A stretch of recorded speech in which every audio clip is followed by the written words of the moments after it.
Programang ito ay rated SPG, striktong patnubay at gabay ng magulang ang kailangan. Kalaboso nga sila Tisay sa biglaang pagdating nila Tanggol sa kanilang garahe. Mababawi nila Tanggol ang kanilang sasakyan pero hindi nila masisingil si Tisay sa utang nito sa pagtaya nito ng nakaw na sasakyan. Susubukan pang manlaban nila Tisay pero wala silang laban kila Tanggol. Sa takot ng grupo nila Tisay ay mangangako silang babayaran si Tanggol. May maiisip naman si Divina na paraan para makabayad sila Tisay. Ito ay kung magtatrabaho sila Tisay sa kanila. Si Divina ang kanilang magiging boss. Gagamitin ni Divina ang galing nila Tisay sa pagnanakaw ng sasakyan para mas lalo pa silang yumaman. Ang gagawin ni Divina ay kapag may manalong manunugal ay bebentahan nila ito ng sasakyan.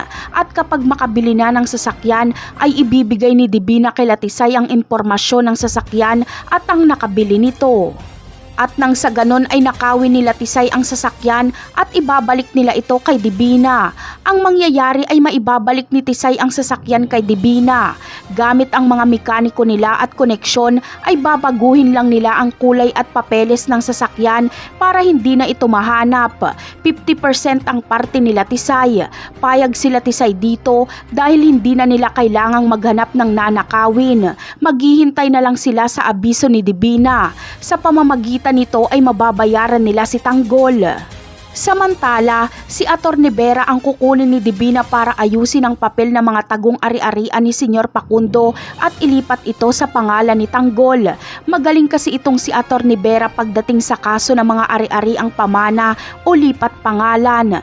Ngunit kaano-ano kaya ni Divina si Atty. Vera? Posible kayang anak niya ito?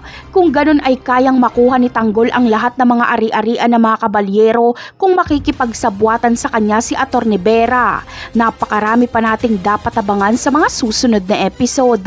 Paalam!